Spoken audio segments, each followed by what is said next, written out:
Hello, I'm Matthew Jones. I'm Anthony Futia. And here's our video on E3, starting primarily with, as you can see behind us, the Xbox E3 coverage. So what were your expectations going in? So, I mean, my expectations were pretty decent depending on what you're looking at. I mean, the one thing with Microsoft is they usually have a good showing. Nothing usually too mind-blowing, but usually it's a pretty good... usually get a pretty good feel of what's happening for their games and whatnot. It's always entertaining. A lot of flashiness going on, but then, you know, the most important thing is, you know, the content, what you're looking at for the games and what's coming out that way. Yes.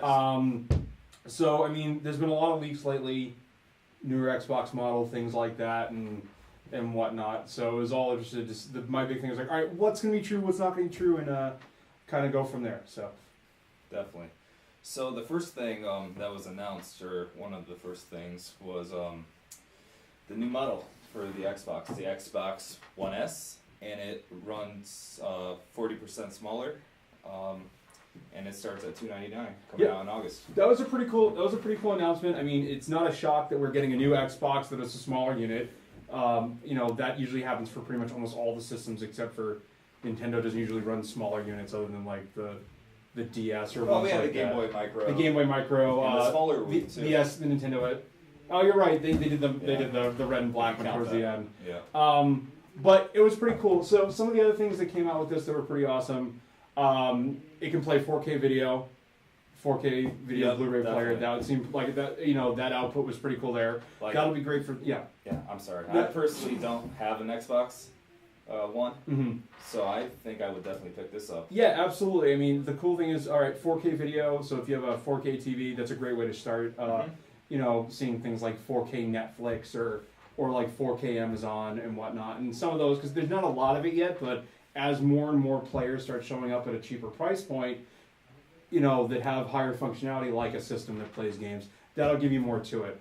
The other cool thing I definitely thought that they brought up, but they didn't talk about anything really too much, was that the new controller is Xbox wireless like every other controller, but it's also a Bluetooth wireless control. So, I mean, that looks like they'll definitely be going more towards the PC market, or like when we saw when they went over Minecraft. Well, speaking of which, about the PC market, they had the Xbox Play Anywhere. That was pretty cool. Yeah. So you pretty much play on the go. Yeah, I thought that was definitely a cool feature. I think the big thing with the Xbox Play Anywhere, the whole idea of multi-platform things has been huge forever. You know, buy something on one and bring it across. So now if you buy Gears of War 4 for your Xbox One, you also get a copy for the PC, which is great. Now, the one, I don't remember, did they say anything about, I don't remember if they said or not, if I buy it on the PC, will I get an Xbox copy? I'm not sure. That's a different story, but it's cool that they're at least going from, they're trying to make it more, you know, more inclusive. Hey, I bought it for this, I can play it for this. And the big talk was not only just the Play Anywhere, but the sense that multiplayer is going to become bigger for bigger multiplayer games between PC and Xbox. Exactly. So you think this is something like iOS will do too? I mean, probably not. I don't think so. I mean, the cool thing is, I mean, I know we're not going to really bring it up too much, but at least in Minecraft, you know, they're doing the whole, you know, between Windows and iOS and Android platform, which was pretty cool to go from one thing to the other. The big thing for that, I mean, I think it'll be cool for games that'll work. So, like, their big talk was like Rocket League, because that's the big one that way. Gears of War 4 was a nice surprise. The biggest question is what's going to happen, like the hardcore shooter fan, because a lot of those there's the split between mouse and keyboard and controller, and that's a pretty big split between people right there. It's definitely a better way to get people happier, because I mean, I'm building a new computer. It's cool. It's like, oh, I get Gears of War 4, and then I can also play it on my computer too, if I don't want to necessarily play on my Xbox, or if I want to, you know, higher resolution or anything like that. So that was pretty cool. So definitely. I agree. So one of the first games they revealed was Gears of War 4. Yep, It's coming out 2011 or coming out back in time. No.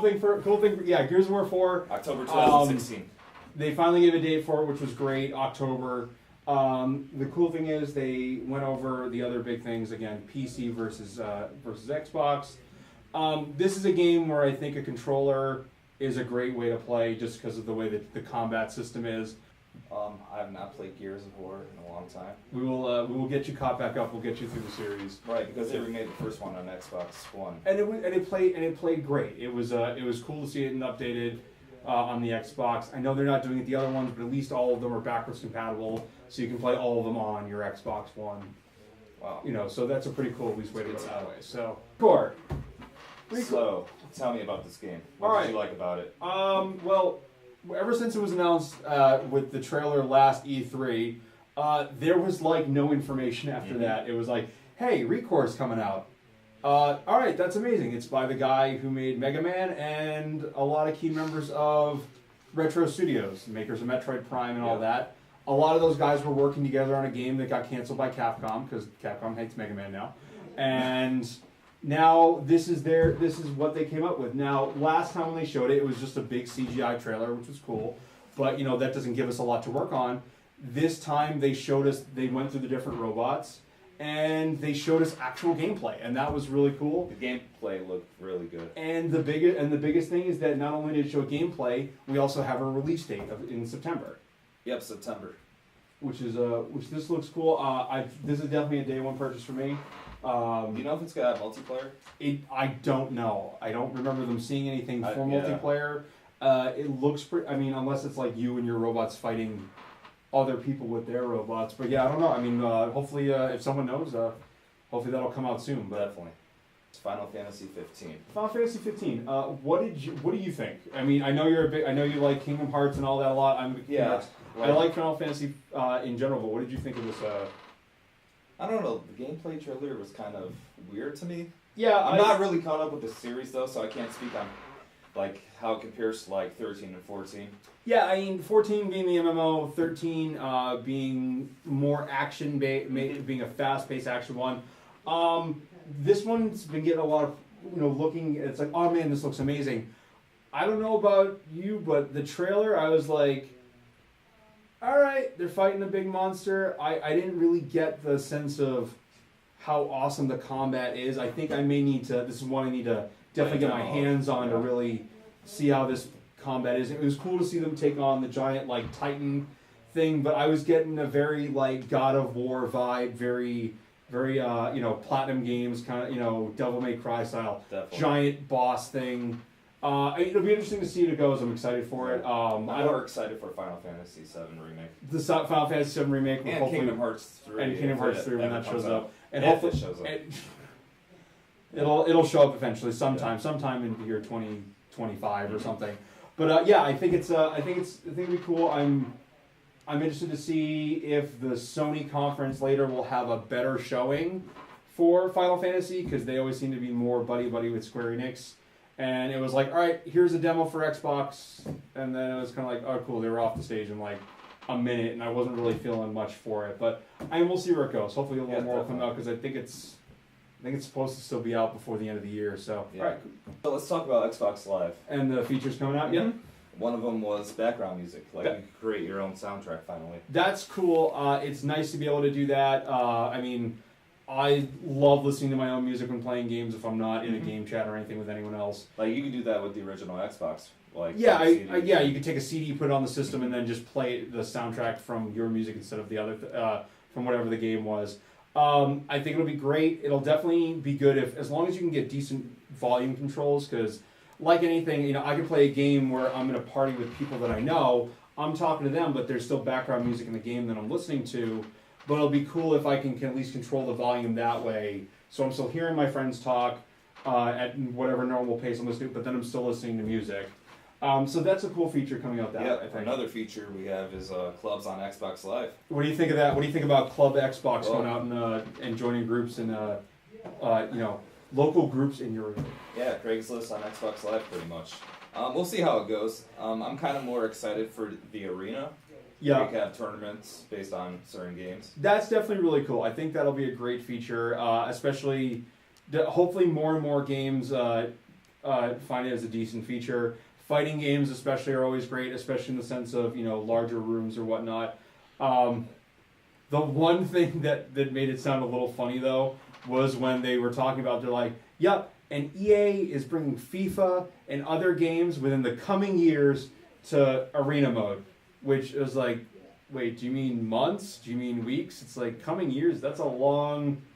I mean, especially like I'm surprised with Madden coming out at the end of August. I mean, I'm not a huge Madden player or anything, but I figured something like that would be huge. Definitely. And they mentioned FIFA, which is great because I mean that's good for everyone who loves soccer and football of that kind around the world, especially with like the major European tournament going on right now. But it'll be interesting to see if other companies jump onto it as well. I mean, EA was a good announcement for that. Then hopefully ones like Capcom with Street Fighter and Bandai Namco with Tekken. Ones big tournament style games. Hopefully that'll make their way. Customized Xbox controllers. What do you think of that? Because I mean, I thought that's pretty cool because no one's really ever done that before. Yeah, I mean, no first party developer has really done it this way. I mean, I've seen online for a long time that you can go out, you can get controllers that are customized. You're spending like $100, you're paying the controller, then you're paying the person to customize it. That's cool and all, but I mean, it's also pretty expensive. How much is it going to be? The Xbox One is $80. So I mean, you figure a normal Xbox controller full price is $60, $20 to customize to the color specifications you want. Does that include your name too? It doesn't. Separate? So I mean, that's separate. It's $10 separate. So if you want one of these crazy custom controllers and then your name put on it, your gamer tag and whatnot, that's about $100. That's maybe about $100 depending on if shipping's charged or whatnot. It's definitely a cool gift idea. Yeah. I don't know about you. If I, they've done like a it'd be a pretty cool graduation gift.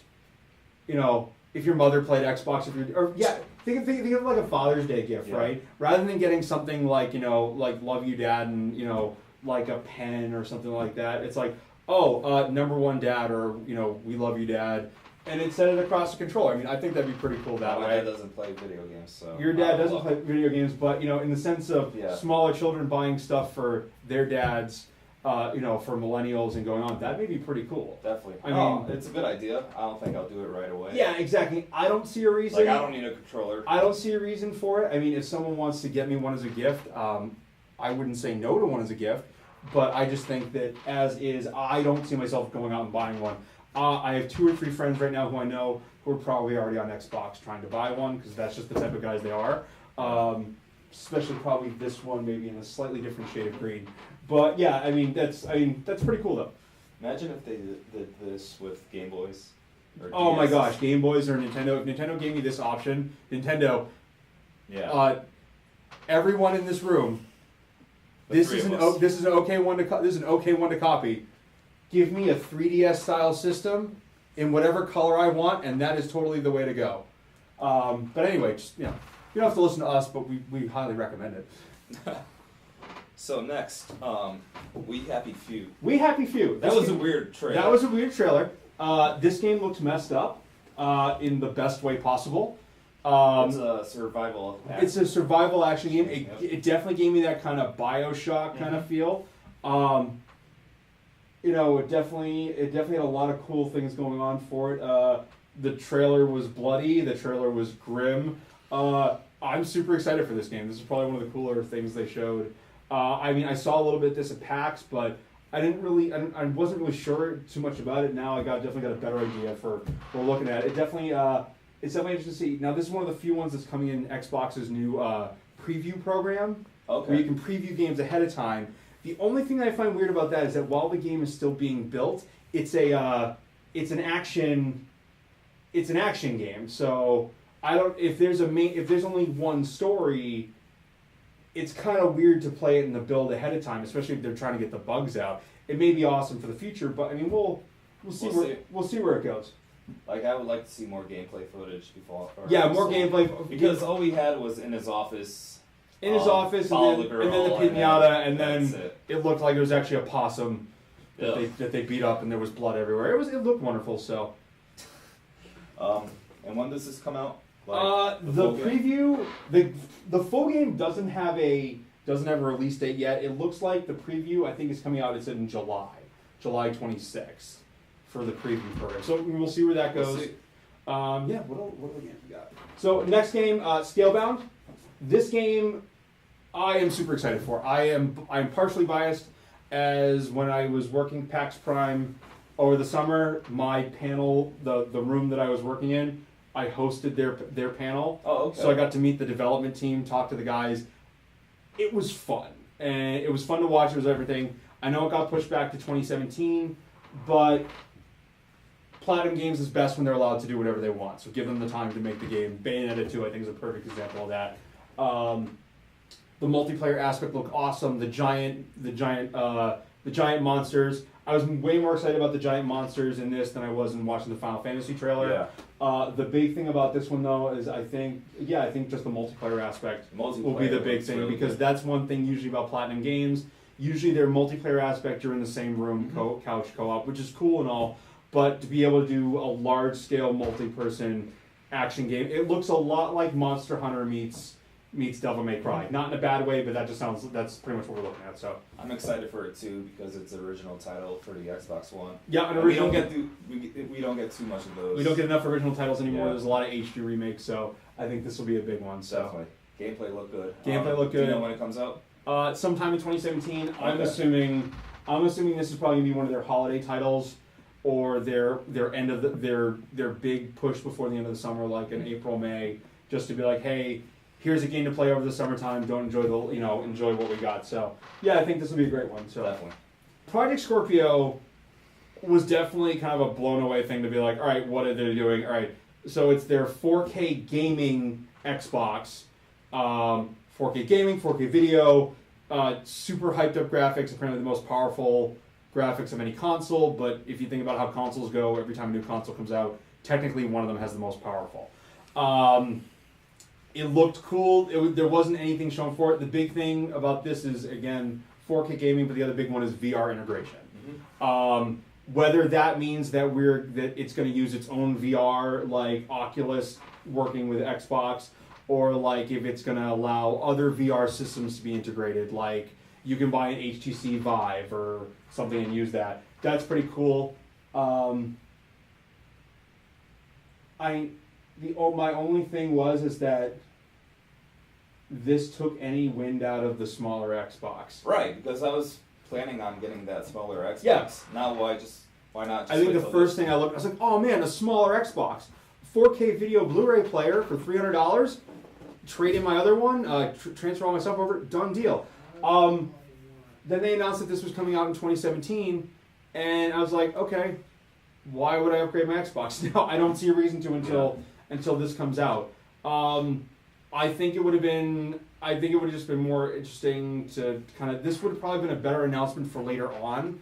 I mean, especially it's like a couple alright, years down the road, I think. Too. I mean, because it's the Xbox it's still One is relatively still new. soon. I mean, by the time this will come out, the Xbox One will be 4, which is, I mean, that's Not not a a long time for how Microsoft and Sony like to do their consoles. But in this instance, yeah, I mean, it was super cool to see happen. But I mean, showing a smaller version of an Xbox and then telling me that next year this model is coming out, I'm more hesitant to upgrade.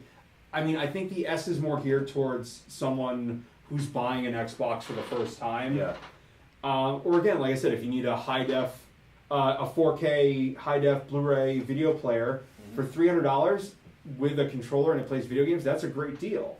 I just think for right now, it's like, it just took me out of the market to upgrade. I mean, unless I got some killer deal to really do it, I don't see myself getting an S. It's kind of like the 3DS and the 3DS XL, then the new 3DS. You know, Yeah, I mean, you don't really need it, but you want it. You don't really need it. I don't, and whatnot. I mean, I saw more reason to up to the 3DS because of the bigger screen, decent size, holding it like that, I feel more comfortable with the bigger screen. 3DS, the new one, I was like, all right. I found a good reason to upgrade, but it just didn't.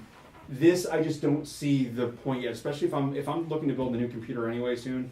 I don't see the full reason for this yet in tandem with my Xbox. It's saying all the games and all the controllers will go back and forth. That being said, it looks, it's like I can play Gears of War 5 maybe at that point, or Halo 6, or however it's going to go. One of the big things that Bethesda last night was talking about Fallout VR, which will probably be a title on the Project Scorpio Xbox. With No. Baby Conquer.